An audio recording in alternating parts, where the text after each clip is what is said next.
जिंतूर तालुक्यातील अवैध वाळू उपसा वाहतूक थांबवणे यासाठी गौण खनिज उत्खनन करण्यावर कुठली कारवाई झाली याची माहिती देणे.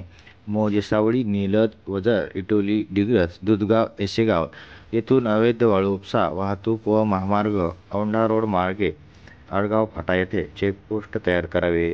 येलदरी मार्ग DSM कॉलेजजवळ, जिंतूरजवळ चेकपोस्ट तयार करणे तसेच चारठाणा या ठिकाणी सुद्धा चेकपोस्ट तयार करावे. तसेच जिंतूर येथील तहसीलदार यांनी शासकीय निवासस्थानी राहावे इत्यादी मागणीसाठी दिनांक 22 नोव्हेंबर 2023 रोजी रिपब्लिकन सेनेच्या वतीने आमरण उपोषण सुरू झाले आहे. यावर प्रशासन काय निर्णय घेत आहे याकडे सर्वांचे लक्ष लागले आहे. जिंतूर तालुक्यातील अवैध गौण खनिज उत्खनन व वाहतूक संदर्भामध्ये गेल्या 3 महिन्यापासून रिपब्लिकन सेनेच्या वतीनं माननीय तहसीलदार साहेब यांना निवेदन देऊन कळून सुद्धा त्यांनी आतापर्यंत कुठलीच कारवाई केली नाही. जिंतूर तालुक्यामध्ये सावळी, वजर, निलज, इटोली, येसेगाव, दुधनगाव अशा बऱ्याचशा गावामधून नदी गेलेल्या आहेत.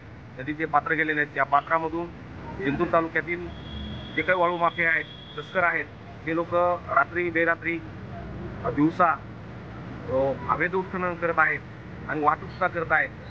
मी वारंवार माननीय तहसीलदार साहेब यांना कळवलं, तोंडारे कळवलं, पत्रेवर सुद्धा देऊन कळवलं, पण आतापर्यंत माननीय तहसीलदार साहेबांनी कुठलीच कारवाई केली नाही.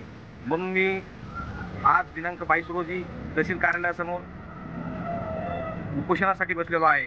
त्याच्यामध्ये जिंतूर तालुक्यामध्ये जे काही आडगाव फाटा आहे, तिथून आहे ते येलदरी DSM कॉलेज आहे, तिथून चारठाण्या भागातून जी काही नदी आहे मोरेगावची, सेलूची, ती मोरेगाव मार्गी चारठाण्यामध्ये वाहतूक होत आहे अवैध उत्खनन रेतीची. आणि आडगाव बाजारपासून बरेच काही वाहतूक होत असते. त्यानिमित्तानं मी चेकपोस्ट टाकण्याची विनंती केलेली आहे.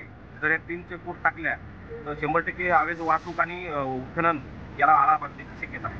म्हणून मी आज आपण आभारून उपोषणासाठी बसलेलो आहे. आतापर्यंत गेले जवळपास 4 ते 5 महिने झालं मी सारखं माननीय तहसीलदार साहेबांनी, तेव्हापासून मी त्यांच्या संपर्कात आहे, त्यांना निवेदन दिलेलं आहे, तेव्हापासून मी कळवलेलं आहे.